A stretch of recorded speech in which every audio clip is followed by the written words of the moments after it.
Ihanaa munamies, että pääsit tulemaan tänne. Paavo Arhimäki kävi tässä juuri äsken. No, niin... se on erittäin lämmintä. No hyvä. Onkohan hän rupsutellut? Ketä munamies äänestää presidentinvaaleissa? Minä olen sen verran nuori muna, että minun ei vielä anneta äänestää. Mutta jos äänestäisin, niin kriteereinä pitäisin lempeyttä, ystävällisyyttä, sitä, että ajattelee muitakin kuin itseään. Ja sitä, että pitää meistä pienimmistä huolta. Se on tärkeää. Meillä on munamies ollut valepoliisia, valeopettaja ja nyt viimeisimpänä tämä suuremmoinen valelääkärikohu. Oletko sinä törmännyt valemunaan? Hauska sattuma sinänsä, sillä minulle näytettiin internetin suuresta maailmasta sellainen musta ilmestys. Sellainen oli musta muna. Se örisi hirveän matalalta, eikä sen takia voi olla minä. Sitä paitsi se näytti semmoiselta ukolta, joka oli kyykyssä, oli pukeutunut huppariin.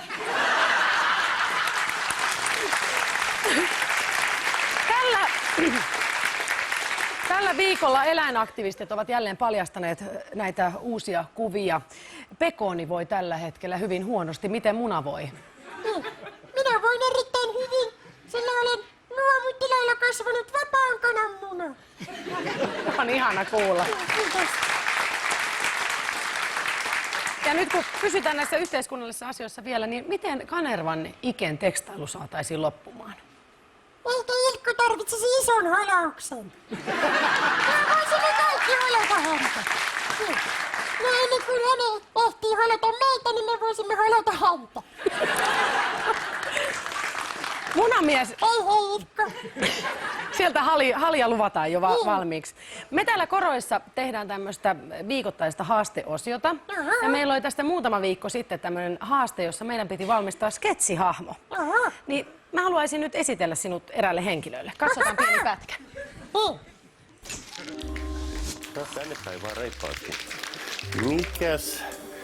Mikä on teidän tai sanoisinko sinun nimesi? Mä oon Sami Sitikani Lauttasaaresta Helsingin pusikoista. Mä oon niin poikki.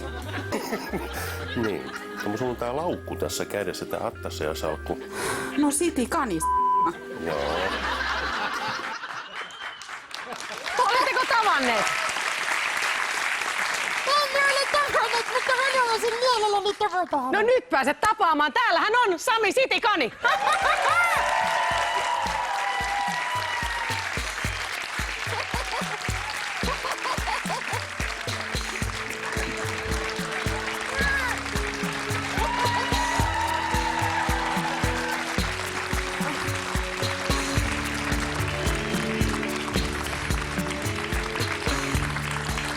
Hei Sami. Moi. Istu siihen munamiehen viereen. Tässä on munamies. Hei, minä olen muna. Minä olen Sami Sitikani. Hauska tavata Sami Sitikani. Sami, viimeksi kun tavattiin, niin kaikki oli... väsynyt. Joo, hänellä oli kaikki aika huonosti. Miten nyt voit? Mä oon niin lopussa. Moni ajattelee, että se on joulustressi, joka painaa. Miettikää, miltä tuntuu, kun ei kaupunkiin tule lumi. Minä olen valkoinen. Olen kuin huutomerkki ketuille ja metsästäjille. Mä oon niin lopussa. Munamies, uhkaako ketut sinun perhettäsi? Jos kettu tulee minun luokseni on vaikka vinossa, niin minä haluan heittää samalta minun. Ei siinä mitään. Älä kynsi, mä pussaa. Mitä? Älä kynsi minua, mä pussaa. Jaha. No, kai se on sitä sitten yritettävä. En minä jaksa siis. Mutta tässä tulee nyt väkisinkin mieleen, että pääsiäinen tulee joulun jälkeen, vaikka se saattaa Sitikania hieman masentaa, mutta puputua. Munat ja munamies on täällä, niin voisitteko yhdistää kenties pääsiäiseksi voimanne? Mitä? Pääsiäinen vielä tulossa, herran jesta. Ei joulustakaan vielä selvitty. Mitä sanot tähän? No me voisimme syödä sinun kanssa vaikka Passion ja Nänni sekoitusteli maassa.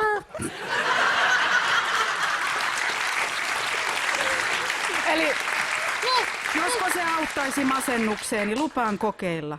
Kokeile. Ja sitten voit kokeilla myös suklaamunia. Näin teen. ihana nähdä, että ystävyyden alkutahdit on selkeästi lyöty, mutta munamies Sitikani Sami on todella masentunut ja sä olet tämmöinen positiivisuuden lähettiläs, niin voisitteko jotenkin lohduttaa Sitikani Samia esimerkiksi pienellä laulla, kun levykin on julkaissut? Joo. Ihanisesta maassa torkkuen, mikä sun on sellainen? Tule, hyppää pois, Ja mahtavaa, kun